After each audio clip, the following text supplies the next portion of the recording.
Tonight we have 7 stories, ranging from rules stories to the paranormal and more. A huge thank you to the generous authors who have allowed me to share these stories with all of you. Please be sure to drop a like and comment if you enjoy. Let's see if we can reach 5 likes. If you're new to the channel, consider subscribing. I post new videos all the time and I always aim to make these videos the best they can be. Enjoy, and as always, I hope you all have a great night. Working at a factory just wasn't my style. I'm a lazy person. I like being able to make money by doing next to nothing. Working just isn't me. That's why I applied for the night shift at our local gas station. It's on the edge of town, which made it just easy enough to miss that I could work all night with no effort. Boy, was I foolish. The first thing waiting for me at my register after my 2-day orientation was a list of rules. Reading over the rules, I noticed they were not the typical set of corporate rules you see. The list went as follows. To the new guy, you may have been a lazy person looking for the goldmine job of doing nothing while getting paid. I'm sorry to inform you that your day has just taken a rough turn. Attached to this letter is a list of easy to follow rules. While you work here, these will be your guide and Bible. Follow them closely and you'll survive. Ignore them at your own risk. For every night you make it through, you will receive an extra $20 to your pay. Good night and good luck. 1. Should you hear scratching in the bathroom, turn the light off and ignore it for the whole shift. 2. If the cooler doors swing open, walk to the counter. Say, "That will be $2.02, please," and wait 10 seconds. Then go back and close the open cooler door. 3. If someone resembling a cowboy asks for pizza, make it for him. We'll cover the cost in the morning. 4. Don't look at the frog. Just don't ask. 5. If the lights go out at any time during your shift, run to the office and text me immediately. 6. If the gate to the graveyard is open upon arriving to work, take a picture, text it to me, and go home. You will be compensated in the morning. These were odd rules, but they promised even more money, so I did what any self-respecting moron would do. I threw them away. The night progressed as usual from there. A few people asked if we sold alcohol in a dry country. People nearly ripping out the bathroom door handle off because they didn't check if it's locked before trying to barge in. And then at 11 o'clock, I locked the outside doors to the outside. The situation took a weird change around midnight. I started to hear scratching in the woman's bathroom. I walked inside to check what could possibly have been making such a noise, but it was perplexing. I turned the light on and kept the door open. If it was a rat, I wanted to see it. Not my smartest idea. No sooner did I return to the counter, I heard a shrill scream. I frantically snapped my head over only to see a partially decayed black-haired lady looking at me screaming. I vaulted over the counter, running for the back employee-only area. "Fuck, stay away from me," I shrieked as I slid, barely avoiding her long fingernails as I slammed the door shut and locked it. 2 hours later, the camera showed the place to be calm. I cautiously opened the door and walked back to my register. I finished counting the till and completed my remaining tasks before opening. That's when I heard the window buzzer. I turned over frantically, only to see what I thought was a cowboy.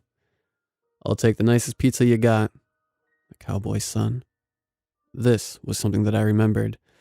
Not wanting to repeat the same mistake, I quickly went to the back, made the pizza, and put it through the box in the windows.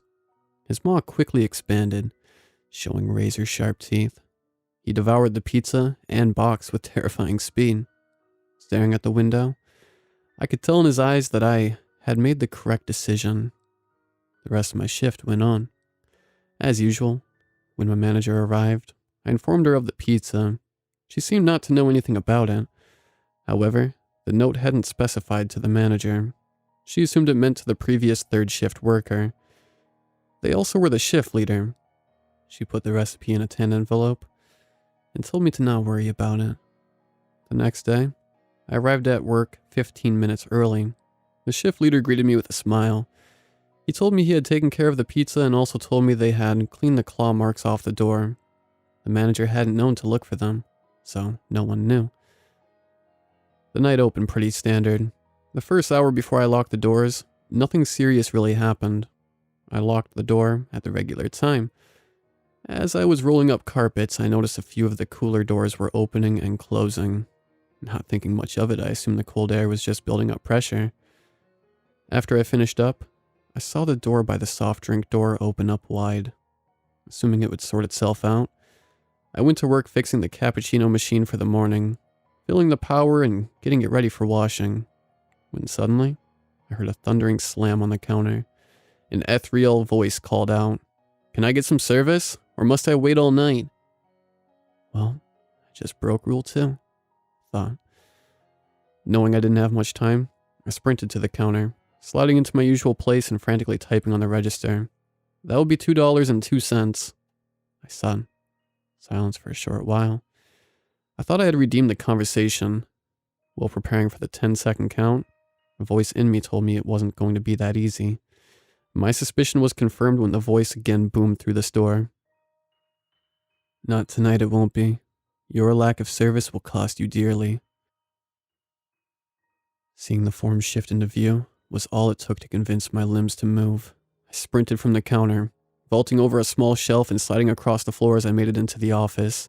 As I was slamming the door, all the lights suddenly went out. 2 rules were presenting themselves at the same time, the situation being dire. I whipped out my phone and frantically texted my shift lead as to what was going on. "Hey man, things are really popping off. I accidentally broke rule 2 and now all the lights are off. Not to mention I'm trapped in the manager's office." I frantically typed as I heard the slamming on the door. Nearly in tears waiting for a response, my hands were shaking and my breathing was frantic. "Okay, looks like you got yourself knee-deep in it. Huh, new girl? Well, the best thing you can do is open drawer 3 in the manager's office. I hate to tell you this, but you're about to break another rule. I don't know how it will affect you, but it's your only option. Open the drawer, look at the frog, and pray you see tomorrow." I sighed deeply, opened the drawer, and stared directly at the frog. As my mind was losing consciousness, I heard my phone ding to indicate a new text. No matter how logical it sounds, don't trust the first text message you get. It's the frog. I cried as my consciousness faded to black. I woke up with sunlight shining in my eyes, and a rush of activity shooting through the store. I saw my shift leader and manager. The look of concern was radiating on both of their faces. "You took a serious fall last night. We got you bandaged up. Please, next time, be more careful on the step stool," the manager said. The shift leader shot me a knowing glance and pointed to my pocket. Feeling it quickly, I felt a fresh stack of bills. His face had a "don't bother, they'll think you're crazy" look on it. So I held my protest, clocked out, and went home. All of that was 2 weeks ago. My final night went as follows. Starting off late, I walked on the street side that had the graveyard on it. Seeing the gate was wide open, I took a picture, texted my manager the picture and the following message: "Thank you for the opportunity, but I quit. This is all too much for me." I smiled as I walked home, thinking my terror was all over. Now, I should have known it wasn't going to be that easy. My luck isn't that good. The reason I can say that confidently is because this message just flashed across my phone. "You will join them soon, or you can come back. The regulars really like you. Your life essence is abundant, and you're far too careless to protect it. I don't know what I'm going to do. I'm scared. Please, help me."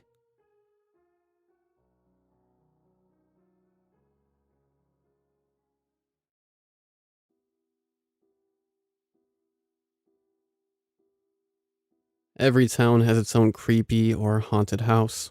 Maybe it's a dilapidated Victorian or a crumbling ranch-style house. There's always a story that goes with it. Murder, suicides, witches, demon summoning gone awry. As if summoning a demon is ever going to go right. Whatever the case, there's always a story to go with the creepy. I had the misfortune of living in one such house for about 8 or 9 months back in the late 80s. Looking back, I don't know what my parents were even thinking moving into the place, other than we were poor and the rent was cheap. We didn't know the stories yet. but we found it all out eventually. My apologies if this is a little rambling or doesn't have a satisfactory standard story format. We never really got a resolution to this mess. We just got the hell out of there. The house still stands, as of a few weeks ago. On a trip home to visit the folks, we drove by it, and I can tell you it still makes me shiver. It would take a lot of money or some sort of dire situation to induce me to ever step foot in the hellhole again. Especially now that I'm a medium and can actually see the dead. I don't want to see what lingers there. Honestly, driving by it is what brought these memories back to the fore of my mind. We moved in around March or April, leaving the house in the country with 7 acres of woods to play in, and taking up residence in the somewhat cramped house in what our small podunk town considered a neighborhood. We had next-door neighbors to one side of us, and a patch of woods to the other and behind. We never really played in those woods very much, which, looking back now, is pretty odd. My brother, 3 years and 5 days my senior, had been dragging me through the woods for 4 hours by that point. I was fairly used to tree climbing and dirt. Something about those woods just felt wrong to both of us. We only went up the large hill behind the house once berry picking with our mom. But otherwise, we only ever went in the woods as a shortcut to visit friends. Honestly, the entire house felt wrong. Although initially, I don't think any of us picked up on it consciously. I was 8, and 4 of the years of my short little life had been spent as a Navy brat. I was used to moving around. I was more focused on where my room was, and if the kids in my new school would be dicks or not. I was picked on a lot, so this was a fair concern. My brother was edging into puberty at this point, so I think he was just thrilled to be closer to town, and that he got the back bedroom. My parents had jobs and bills to worry about. The house was laid out somewhat weird. Upon entering the front door, you'd be in the living room, which opened up with a large archway into the dining room and kitchen beyond. Stepping into the dining room, you could go right into a hallway. That hallway had my parents' room on the right, the bathroom, which was a huge cavernous nightmare, more on that later, was directly in front of the entrance to the hallway. Further down the hall was a closet, and then at the very end, and without a door, was my bedroom. Off the kitchen was a small utility room, and my brother's small, but far more private bedroom was off that utility room. It wasn't anything fancy. Ugly brown shag carpet, cracked linoleum, fake wood panel walls, and for some reason the hallway in my bedroom had the most horribly patterned carpets imaginable. Picture something from Stanley Kubrick's version of the Overlook Hotel in The Shining, and that will give you an idea. I think I may have even used the patterns to mark out areas for my dolls, cars, and various other toys like little Danny Torrance too. When you're a kid, you don't notice the shabbiness too much, and I'm pretty sure my parents were just grateful it was cheap. We found out why soon enough. There were a few different incidents that happened during our tenure there. The first was something that started in this house and haunted me most of my life. As a smaller kid, I had the occasional bad dream, which is quite normal. We process anxiety and stress through our dreams, so having nightmares is common to pretty much everyone. Sleep paralysis, on the other hand, happens far less frequently, at least in awareness of it. Although there is also a reasonable explanation for how it works as well. Essentially, our bodies create this chemical and release it when we sleep that paralyzes us, in order to prevent us from acting out our dreams. When you wake up in this state, it can be, well, terrifying, even for an adult. So for an 8-year-old with a vivid imagination, yeah, I'm not proud of peeing my pants the first time it happened. What the basic literature about sleeping paralysis doesn't explain is how it feels. You ever have a tooth pulled and get your jaw numbed for it? You know that weird dead feeling? Imagine that being your entire body. A lot of people experience visual or auditory hallucinations while in this state as well. This is where night hag syndrome, sleep demons, and other mythos originate. Your mind is half asleep, and your body is essentially, well, I imagine that is what being aware of being dead would be like. Later I would research and understand what was going on, but at the time, I was firmly convinced that I was being attacked by something. Something I couldn't see or feel or even smell was holding me down, and I couldn't breathe. It literally felt like I was being pressed down into the bed and suffocated, and all by a being I couldn't see. My eyes would be open. I would see the ugly ass walls, the door of my closet, and the dingy yellow light my parents left on in the hallway in the hopes that I wouldn't scream awake. What I couldn't see was anything sitting on me, pinning me down. I felt it, but I couldn't see it. There was also a low sort of static or electric humming sound that I could also somehow feel. This was also accompanied by absolute terror. I don't mind eek a spider scary or horror movie fear. I mean a true sense of impending doom and demise. So what does that have to do with a haunted house? Well, I'd never had a single episode before I lived there. They started within maybe a month of my arrival, and I had them almost nightly during my time there. Well, I've had episodes since. We're talking about 32 years or so of them now. Yeah, I'm that old. But none of them have been as horrible. My mom always came running when I was finally able to break away and scream. She always assured me it was just a bad dream. She eventually apologized for that. She recognized the same belief I have long held. Something in that house started attacking me. Something was working against me. Feeding off me even. Paranoid? Maybe. But wait, there's more. Both of my parents worked and we lived in a relatively safe podunk town in the middle of nowhere in the 80s. The time of the latchkey kids. My brother was 11 or so at this point, which made him old enough to take care of me. So during the summer days, we were left to our own devices. Sometimes we walked to the local public pool or to town to shop or visit my mom at work. Most of the time we just putted around the house playing games or watching cartoons. He was a bossy tool, like most older siblings, but we usually got along okay, even if he cheated at every game we played. Willie did take pleasure in tormenting me and teasing me as often as possible. I rarely ever saw him actually scared, so when I did, I paid attention. One blisteringly hot afternoon, we were sitting in front of the box fan in his room playing cards or some such nonsense. I remember having my back to the doorway and cards in my hands. My brother suddenly jumped up and ran from the room like his ass was on fire, and I, like the dutiful little sibling, trailed behind with a what the fuck look on my face. He raced around the corner through the kitchen and dining room towards the front door. We didn't have central AC, not even a wall shaker, and again, we lived in a fairly crime-free place, so our front door was wide open. Only the screen door was closed to keep out the bugs and the critters. My brother stopped in front of the door and scratched his head in confusion. "What?" I asked, obviously even more baffled than him. "Nothing. I thought I heard Mom telling me to come open the door," he responded, still looking confused. I returned the confused look, which earned me a shrug. He turned and went back towards the bedroom, with me scurrying behind to keep him from peeking at my cards. We resumed our game and conversation, although he was a little more tense now than he'd been before. I assumed he was just trying to mess with me. Older siblings are mean about that stuff, and shrugged it off as we went back to our game. Another 4 or 5 minutes of playing and the same process repeated. He jumped up and bolted for the front door. This time not only was his butt on fire, but there were hounds of hell too, or so it seemed. I followed at top speed, skipping to a stop as he stood glaring at the front door as if it being open was an affront to God. "What?" I asked again, still mostly convinced he was messing with me. "It was Dad," he responded in sort of a halting way. He was pissed. I heard him yelling at me. First, middle, last, name, open this front door now. Obviously using the actual name. He looked shook, and not just at the idea of our dad yelling. Mom was a softie, but our dad was the disciplinarian. But even the threat of a butt whooping wouldn't have prompted the level of terror that was on my brother's face. We spent the rest of the afternoon outside, both of us too nervous to stay inside.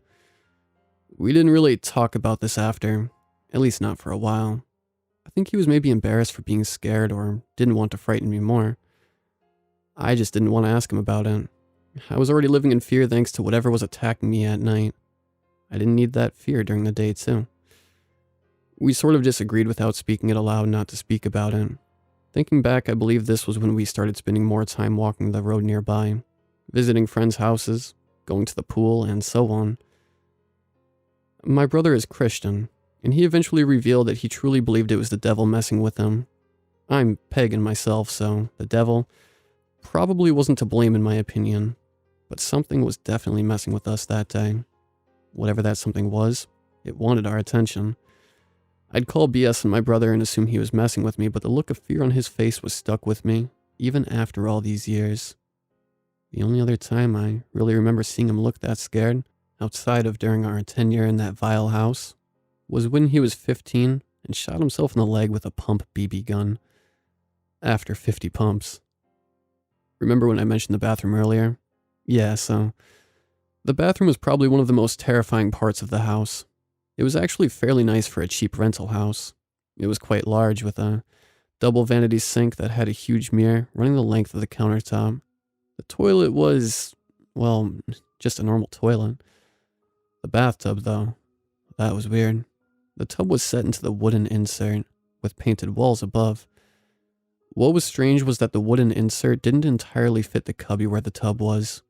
There was a 3 or 4 inch gap between the cubby and the edge of the wooden insert. It was a bit dusty and damp between, and while I didn't mind dirt, mold grossed me out, so I never looked in there. What was freaky about this bathroom wasn't its odd size compared to other rooms, or even that weird cubby. We found out later why the insert didn't fit. It was the fact that no matter where you were at in that bathroom, it felt like you were being watched. I know pretty much anyone has seen Psycho, or It, or any number of other horror movies with bathroom or shower scenes, has had some healthy discomfort taking a shower once or twice, or a feeling like you've been watched. This was different. This was oppressive. You couldn't use the toilet, take a bath, wash your hands, or even just pop in to drop your dirty laundry off in the corner, without feeling like someone was watching every step. Someone who wanted to harm you.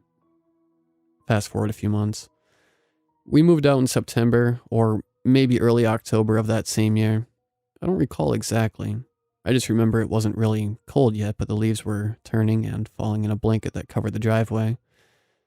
Most of our stuff was in the new house, but we had to spend one last night in the evil one.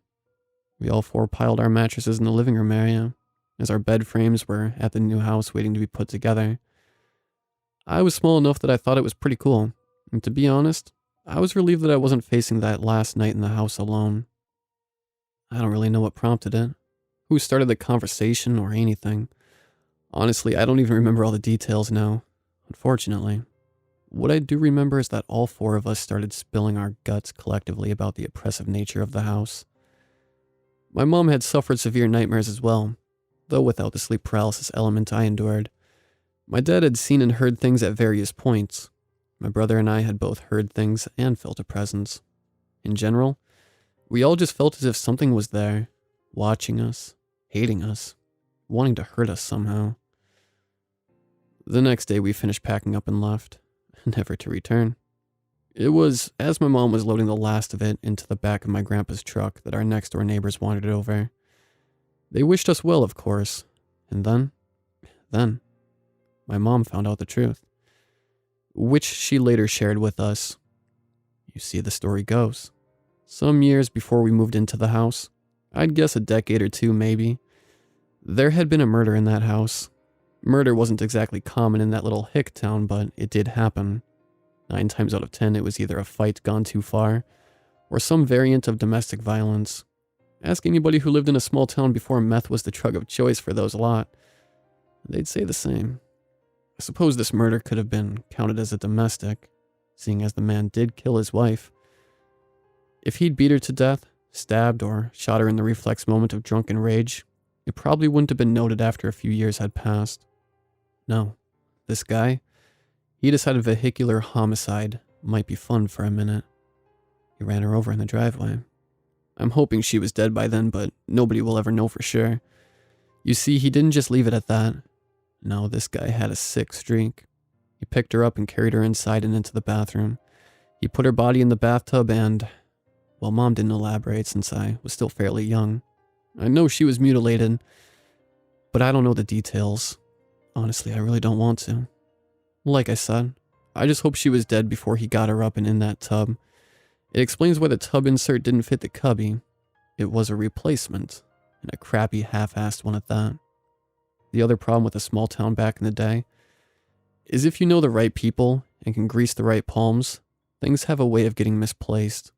People who ought to go to jail for life or do a jig at the end of a rope have a way of getting off scot-free. The guy claimed he was innocent. Hell, he was so sincere about it, he decided to make a rather ridiculous statement. If I killed her, let me die before a year is out. He said. I guess he killed her. So maybe it was a twisted sort of justice in the end. But I heard he suffered pretty well at the end, mangled in some machine accident at a blue jean plant. There is one last tidbit about this place I'd like to share before I save and post this mess of a story. Another little tidbit from my neighbor. Apparently the family that lived there before us didn't stay too long either. Maybe 6 or 8 months. That family had a teenage son who had a bit of a reputation as being into some dark stuff. Now, having been accused of this myself a few years later, small town in the Bible Belt, shocker, I tend to take this part of the story with a grain of salt. Supposedly the kid was into some evil stuff, devil worship, etc., the usual thing. The part that isn't so usual, and definitely isn't in keeping with my own views, apparently this kid had a knack for making the neighborhood pets disappear. What was found of them later wasn't altogether pleasant. The belief is that he was using them for dark rituals, trying to summon demons. Maybe he was just your garden variety sociopath. So vengeful spirits, demons, or anything else? Honestly, I don't know. Maybe a bit of both, or maybe something else altogether. To be honest, I don't really care anymore. I've seen both the dead and the demonic since then, and maybe it's just because I was such a little kid back then, but that place still scares me more than anything I've faced since. The house is empty these days, I think. The trees are grown up enough that you can't pinpoint the house on any Google map.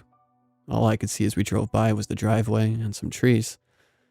Somehow, though, even centuries from now, when hopefully that shithole is torn down and the earth salted behind it, I have a feeling that whatever was watching and oppressing us back then is still around. I still don't like bathrooms at night. I haven't had a sleep paralysis episode in a year or two. Thankfully.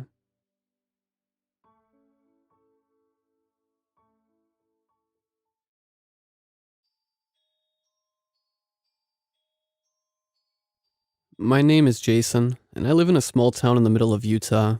I'm basically broke, and I don't even know how I managed to keep myself together still. Anyway, let me tell you how this started. It was last week on Monday, and I was at a gas station trying to get a snack when all of a sudden I see a newspaper that says looking for work, and it showed a phone number to call. I picked it up and brought it to my house. I sat in my chair and whipped out my phone and dialed the number. Hello? I said. About a few seconds later, an old man begins to talk. Good afternoon. I assume you called for the job? Yeah, I responded. Okay, well, the only things you need to know is that you get paid $1,000 at the end of each week, and you start at 11 p.m. to 5 a.m., and you need to know the address.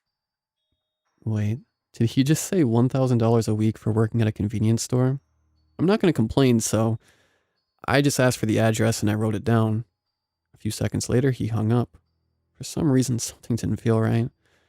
I don't know what it was, but after I hung up, I felt like I had made a huge mistake. Anyway, fast forward to 11 p.m., and I get to the store. The only problem is that it's in the middle of the fucking woods, and the place looks like it hasn't been touched in years. This has to be the wrong place. There's no doubt, I said to myself. Until I realize that there's a note on the door. I walk up to it, and it says, "This note is for the night shift employee. Welcome to your first night here. There's a note on the counter to your right when you enter the store on some rules you have to follow." I walk in the store and turn on the lights. I look to my right and see the note. The note reads, "Rules to follow. Under any circumstances, you are not allowed to break any of these rules, and they must be taken seriously. Rule 1. You must get settled in by 11:15, no later. Rule 2. You must never leave the store until 5. Rule 3. At exactly 11:20, you will see a person in a green jacket enter the store. He will ask for cigarettes, and you have exactly 10 seconds to get those cigarettes. After that, he gives you money and say, 'Have a good day.' If he doesn't, don't say anything. Rule 4. If the lights start to flicker, run to the bathroom immediately. You have 5 seconds, so don't waste them. You can look on the cameras to see if they stopped. When they do, leave the back room and continue work normally. Rule 5. If a 7-foot tall person walks in, ask him what your name is. If he says, "I don't know," you're safe. If he says your actual name, run to the back room as fast as you can. If you don't, then you're gonna die, so your life depends on your speed. Rule 6. At 1:35, parts of the store will be covered in shadows. Go to the back room and just relax until 2:45. Don't bother checking the cameras. They will be completely blacked out. This is the only break you're getting. Rule 7. If you hear something fall over, hide under the counter for 2 minutes. You might hear heavy breathing and footsteps. Rule 8. At 12, you will hear knocking on the windows. Do not react to them. They will stop at 12:12. Rule 9. If a kid walks into the store, tell him that he should not be here. He will either do 2 things: walk out of the store or scream. If he screams, cover your ears and fucking run to the back room. He will stop after 3 minutes. Rule 10. At 1, go to the bathroom and mop the floor until 1:25 and lock the fucking door. Rule 11. If another employee knocks on the door, tell him to leave. He will try to tell you that he will not hurt you and say that the rules are lying. If he doesn't leave, hide in the back room. He will search the store looking for you. After 5 minutes, he will leave. I also noticed that Rule 12 was scratched out. Are you fucking kidding me? I said to myself. This has to be some kind of fucked up joke, right? I look outside, but there's nothing there. It's literally like the store is in a black void. Right before I can say anything, a man in a green jacket walks in. My heart drops and I begin shaking. So the rules weren't lying. He looks like he hasn't slept in days. He walks up to me and asks for a pack of cigarettes. Before he can even finish his sentence, I run to grab a pack. There are different types, so I pick a random one. I run back to him and hand it to him. He puts $5 on the counter. Have a good day, sir, I say as he walks out. Okay, that's one part of the rules down. I scan the rules for the next 10 minutes. Then I hear something across the store get knocked over. I hide under the counter in less than a millisecond. I hear really heavy footsteps and breathing, like it's right next to me. About 2 minutes later, it stops. I look up and nothing is there. Thank God. Fucking hate this place so fucking much. I just want it to burn to the ground. I look at the clock. 12 a.m. All of a sudden I hear knocking on the window. It makes me jump, but I realize that it can't harm me. 12 minutes pass by in a flash and it stops. I keep scanning the rules like I'm studying for a test. Then something catches my eye. A small child at the front door. Hey kid, you shouldn't be here. The kid's eyes turn a dark black and he begins to scream. Of course, like this night couldn't get worse. I bolt to the back room while covering my ears and slam the door shut. I look into the camera and see the kid. His body manifests into something horrible. It was disgusting. It had 4 arms, a melting face, and more eyes than I could count. I throw up into the trash bin when it goes up to the camera and stares at it, giving me a better view of it. The screaming goes on for 3 hellish minutes. When it finally ends, I open the door, and it's gone.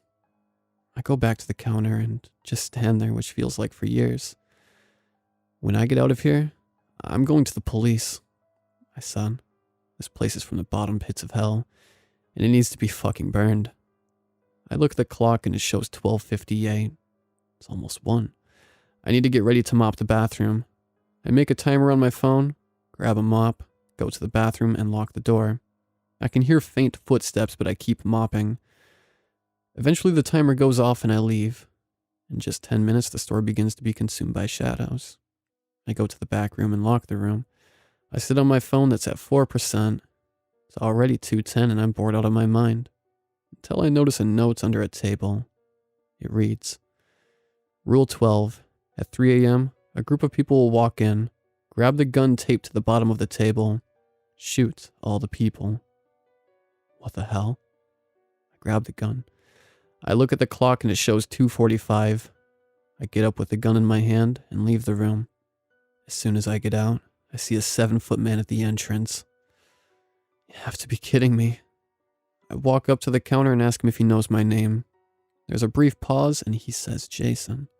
I turn around and run as fast as I can to the back room. I slam the door shut and I hear a loud bang. A few minutes pass by and I open the door. He's gone. I go back to the counter and just before I know it, a group of 3 people walk in. They look at me and I load my gun. I unload 2 bullets into each person's head and their bodies just get back up. My hand begins to shake. I load the gun and put more bullets into them. It doesn't work. One of them grabs my arm and bites it. I scream. I knock it off me and make a dash to the back room. I look at the clock and it's 4:50 already. The door begins to bang. It gets louder each second. 4:51. I load the gun again. 4:52. The door breaks and they come swarming in. They tackle me and try to bite my head off. Their head looks like a demogorgon. It's disgusting. Just before they can bite my head off, they vanish. I look at the clock. 5 a.m. I get up and run out of that store. I can see the woods now. I continue running to my house and open the door. Now I'm here at my house typing the story. I'm going to call the police soon. Maybe tomorrow, but I doubt they will believe me. All I have to say is if you are looking for work, a gas station is not the place for it.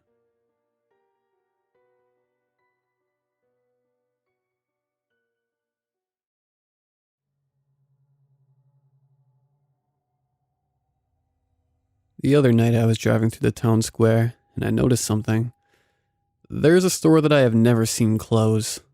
I've never seen workers leave or enter the building. The store had a very generic name. It was something like Dollar Cart or something similar to that. I never took notice previously because it wasn't ever really that interesting. The store's logo and the building itself has very bland colors. So I decided that the next weekend I'd come out to its large parking lot and watch it to see if anyone would enter or leave the store.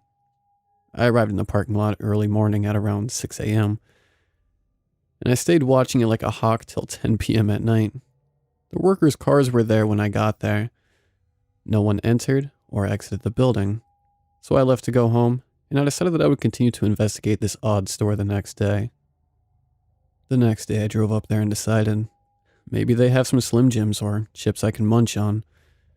So I walked up to the store and entered it. I looked around for a bit and it seemed like your average, everyday general store, selling all kinds of stuff. I walked down an aisle and found some Doritos. I also found a bottle of water which I grabbed, and then I walked over to the counter and rang a bell that had a note attached to it.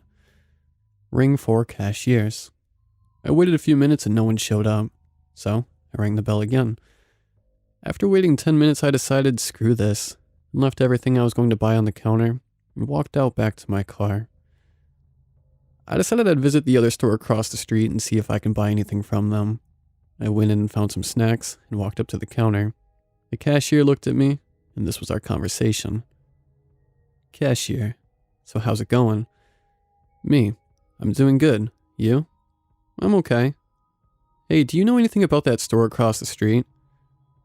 Oh, well, I think it's kind of creepy. Why is that? Well, I've been here for several years working as a cashier at this store. That store just seemingly appeared out of nowhere. The day before I saw the store open, the building was empty. And the next morning, the store just appeared. I haven't seen anyone either enter nor exit the place. Except you when you entered earlier. What was it like inside? I think the place is pretty creepy as well. I've never seen anyone exit nor enter the place either, and I went in earlier to see if I could buy something from them. I went in and it looked like your average general store. I grabbed some food items in an attempt to buy them. Walked up to the counter and they had a bell. I rang it because it said to ring for cashier. No one showed up and I waited for dang near 10 to 15 minutes. Odd. I also haven't seen any trucks deliver products to that store. And there's no way they got all of that stuff they have in there within a single night. It's weird. Well, I'm trying to investigate it in my private time. Hopefully it's just an average store with nothing fishy going on inside. Yeah, well you have fun with that. And I left the store to go back to my car in the parking lot across the street. After sitting for what felt like 3 to 4 hours, I noticed an employee walk out the front door and he looked confused. He looked both ways and then walked back inside, and he did so in an angry manner. I decided to walk in and ask him what's up, and where was he when I tried to buy those products earlier? Once I got inside, I looked toward the counter and the guy wasn't there. So I rang the bell again and said, "Is anyone here?" The employee I saw earlier that walked inside angrily walked out in an odd way. I don't know what it was about, but it just didn't seem right. It seemed almost robotic and not natural. Emotions weren't as nuanced as a normal human being.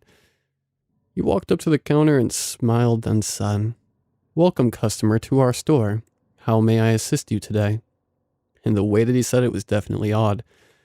His tone was very monotone and he paused after every word, being sure to enunciate each syllable carefully. I asked him the questions I said I would, and these were his answers. "Everything is fine here, sir. I was unloading some products." I also asked him why he didn't hear the bell I rang earlier. He literally said, "No comment." After that, I got an uneasy feeling as though someone else was there and watching me. I decided to leave the store and never come back. A few weeks later, the store was gone. The building abandoned.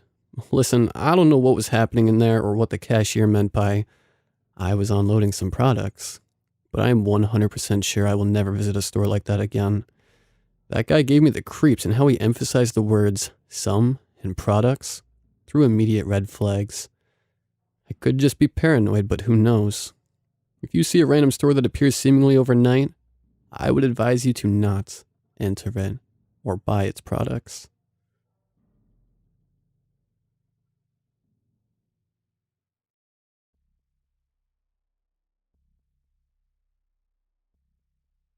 It was a sunny day outside of the submarine, or at least it seemed to be. We were far enough under the water to which I couldn't see the light properly, but it wasn't completely dark either.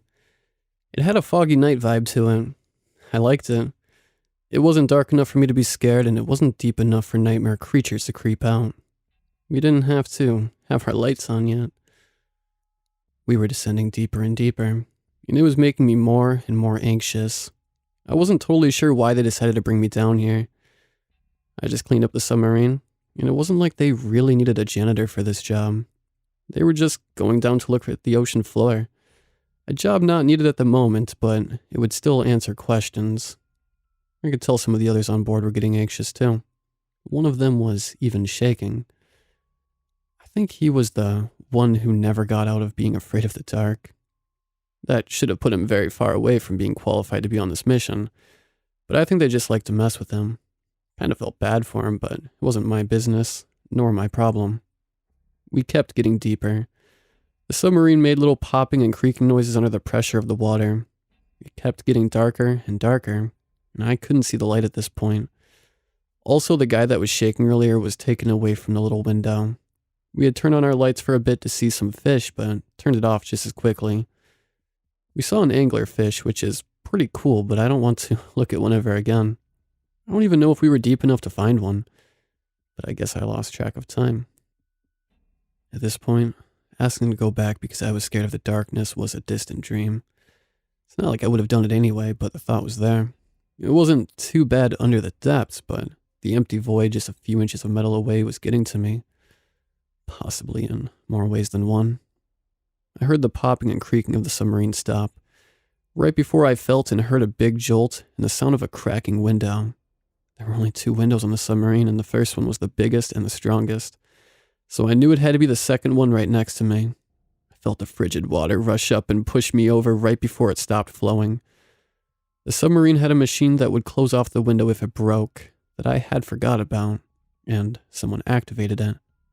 "Thank you," I yelled out, too happy to not be dead and in that cold water to get worried because of anxiety. "No problem," a voice replied. Oh, I thought, it's him. He was a 40-ish-year-old man who had worked upon the submarine since he was 26. I never actually knew his name, which is very surprising because I've worked here for almost a decade. I guess I just never thought of it to ask him. I got up, walked to where the captain was and sat down, covering my freezing legs in a blanket. Me and the captain never really spoke. He didn't much care for me, and I didn't much care for him. But we never really bothered each other, and he didn't care for what I did. I only went into the room to see the crushing void of the ocean. It was completely black outside. Or at least it was until the captain turned on the lights. It was so bright it was almost blinding, but I didn't much care about it. My eyes adjusted pretty quickly to the surroundings, and then I saw it. I don't know what it was, but it didn't look like it was from Earth. Me and the captain screamed in unison, and the rest of the crew came in and screamed with us. The captain flinched after looking at it, and the submarine went down with a loud banging noise on the side of the submarine. I was not sure we would see light ever again. I woke up in the submarine, unsure of exactly what part of it I was in, but quickly realized that I had been knocked into the viewing area, the one with the blocked off window. It was no longer blocked off. It was dented, and water was rushing in. Water is rushing in, I thought, and continued with the same thing. I grabbed a nearby object, which I could not register yet. All I knew was that it was big enough to block the hole. I stuck it in, and for the most part the water stopped gushing in from that area. I turned to see the captain stuck between the semi-closed door. He was dead. I grabbed a table with the legs broken off and pushed it over the captain to cover the space between the wall and the door.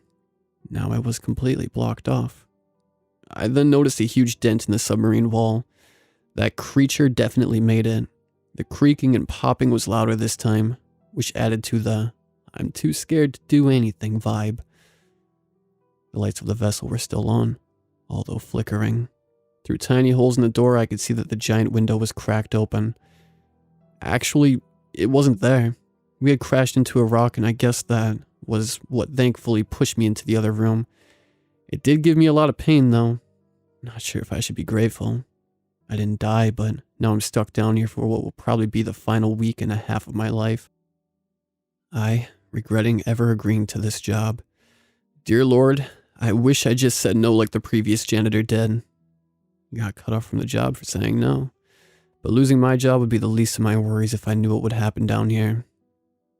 I looked over and saw an almost dead crewmate. He was crushed by a piece of metal that had fallen off of the wall. I knew if I removed it, he would die and his pain would be over.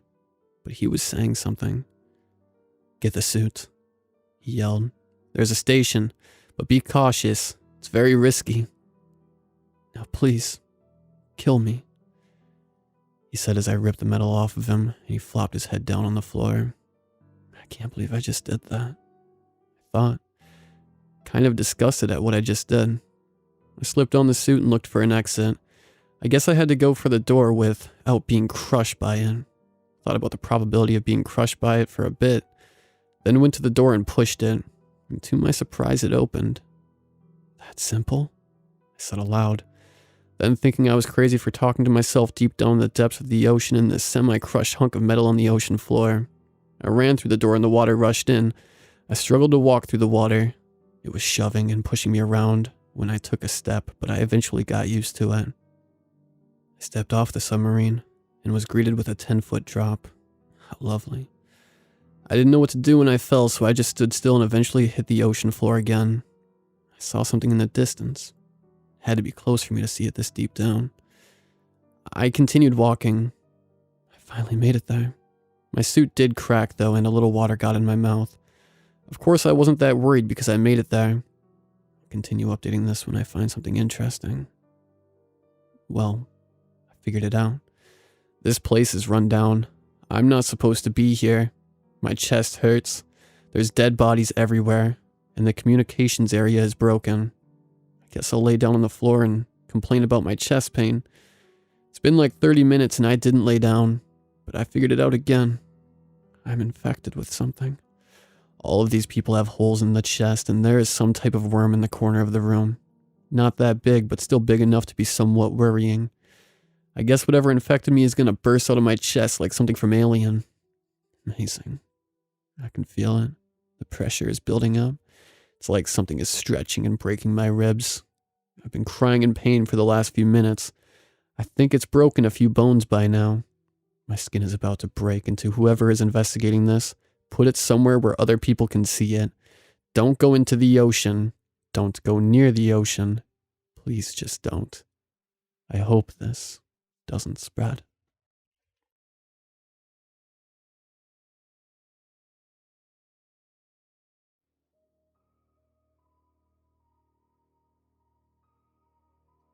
You know that illogical fear that you have when you're playing with a dog and you start running and it chases after you, and your body activates its response telling you it's scared and to keep running? Or when you turn off the lights and you run to your bed out of fear of something grabbing you up and eating you for dinner? Well, my story goes like that. Except the threat is no furry friend, or some imaginary foe in my head. It was a late Tuesday night. I had got off work late and was walking home. I had to cut through a heavily wooded area each night to get to my house. Of course, there was a path and it was not just straight out woods, but it was nonetheless terrifying still at night. Well, this night in particular felt different. It felt like something was watching me, like something was right behind me about to pounce at any moment. Of course, feeling this, I began to walk a little faster. I had an active imagination, and I'm sure it was just that playing on me, but just to be safe, I began to sprint. Now, this is where I began to panic. The wooded area was only about a half mile, and I had been walking at a quick pace and sprinting for about 30 minutes now.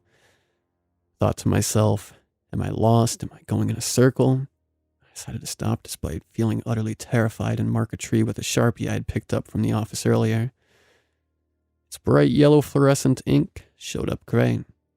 I began to walk again at a still moderate to fast pace, and not even 5 minutes of walking, I was back at the tree.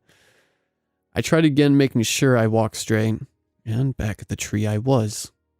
I was perplexed and questioning my own sanity, when I just then hear a twig snap. Like a deer being hunted, this was enough to scare me out of my mind. I ran as fast as I could, but no matter how fast I ran, I kept ending up at the same spot, and the sounds only grew more frequent. I was beginning to get tired. I was thinking of just stopping when out of the rustling and twigs, it emerged. This thing, this abomination, far off in the distance behind me as I looked back. It was no longer stalking me, but was charging at me. It had a big head shaped like an infant's, large human-like teeth that distended from its mouth to almost form a gut-wrenching smile.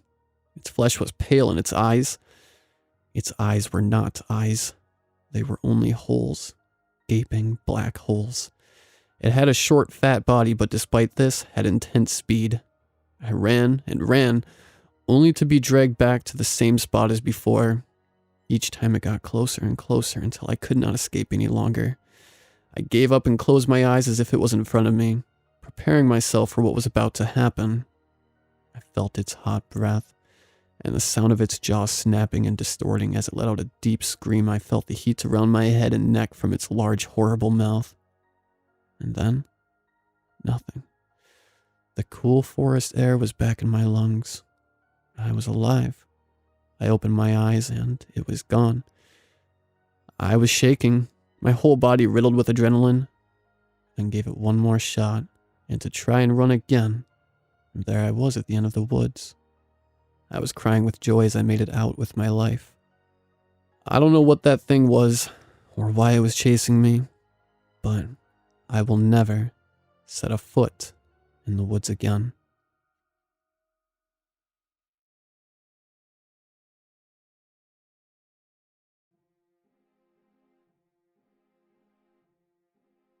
It was the morning of my 16th birthday, and I woke up to my mom standing by my side, telling me that it was late and I had to get up. The sun was beaming in my face, and I realized quickly that I was late for school, and I hated going when I was already late. I hated having everyone's eyes on you while you're trying to explain yourself, and so I fake coughed and lied.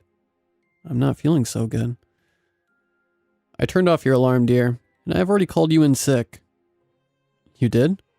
I asked with my normal voice, albeit a little tired. I sat up. Why? It's a big day, of course, and I have a surprise for you. But it can't wait much longer now. Are you coming?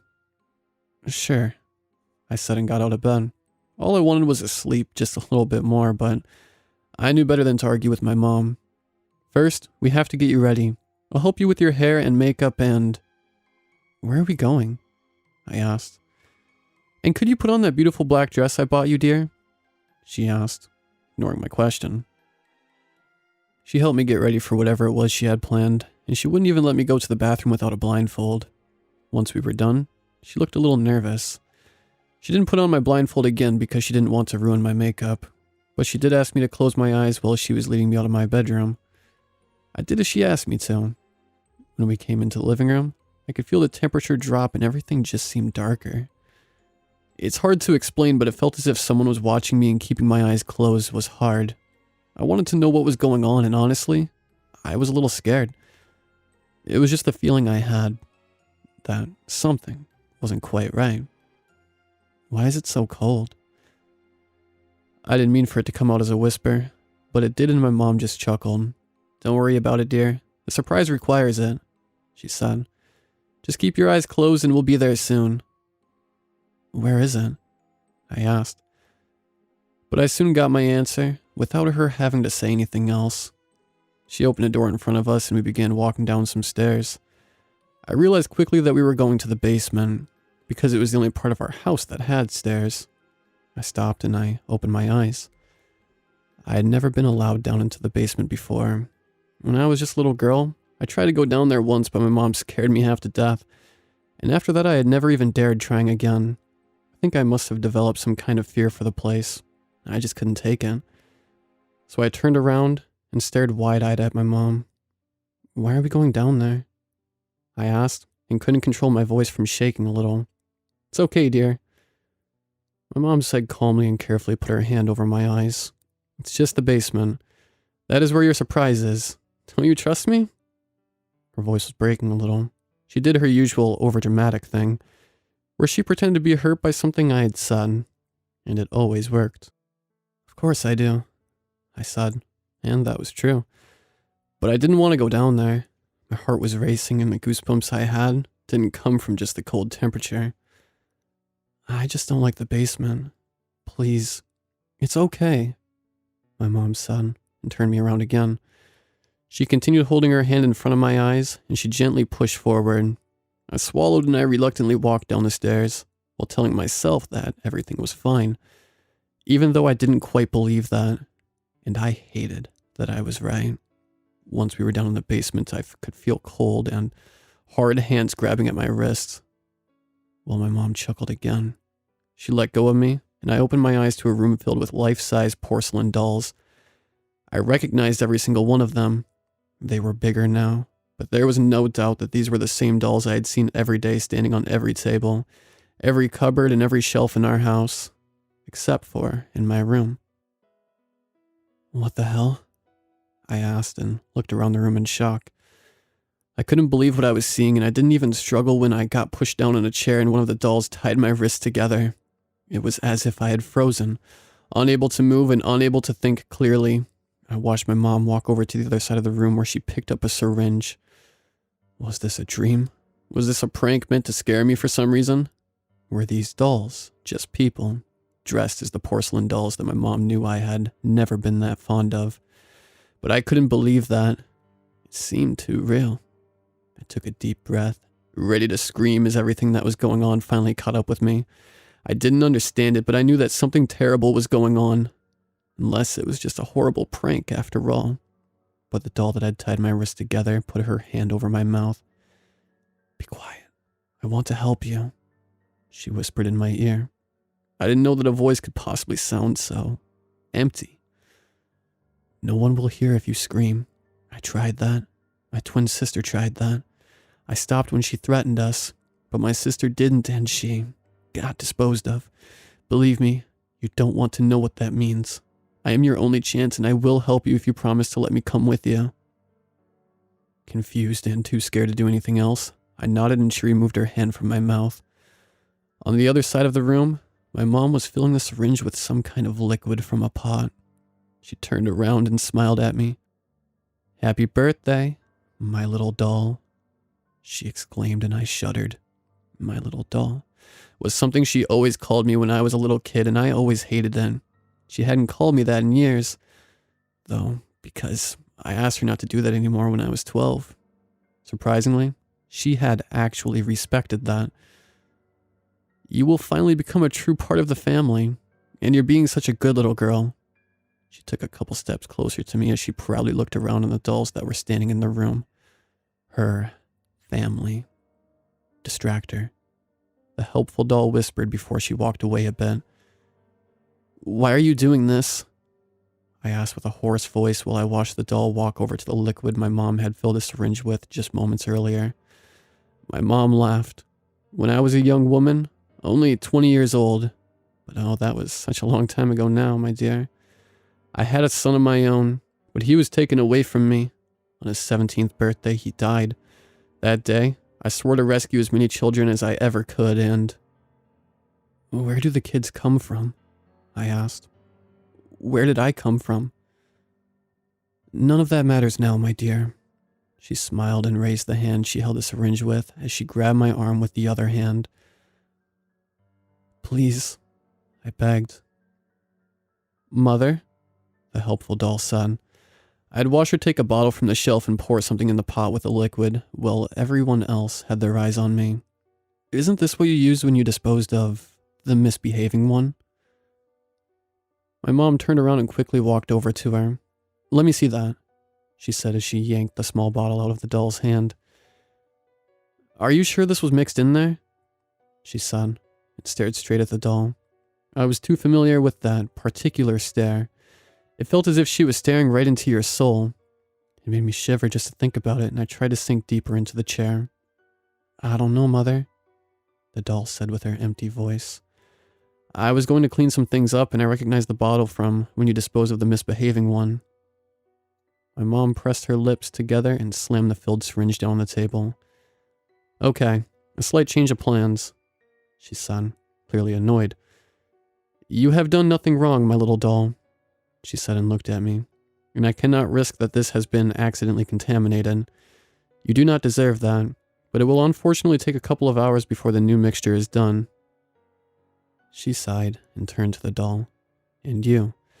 I know this is your first time, so it's fine this time, but my children are not supposed to touch anything until the process has begun. After this, I was brought upstairs again, where I sat on the couch with the helpful doll being one of the two dolls that keep an eye on me, because she had insisted on it. After this, things happened fast. My heart was pounding while I watched the helpful doll take the chance to attack when the other doll had turned away for just a moment. She grabbed his arms and quickly pushed him forward, before he had the chance to react, so that the loud sound of porcelain breaking was heard, probably in the entire house. The doll grabbed my arm and ran towards the door with me, while the other, broken doll was struggling to get up, and we could hear footsteps coming up from the basement. I haven't been outside since she turned me 16 years ago. The doll said after having opened the door. She stood there, staring right in front of her.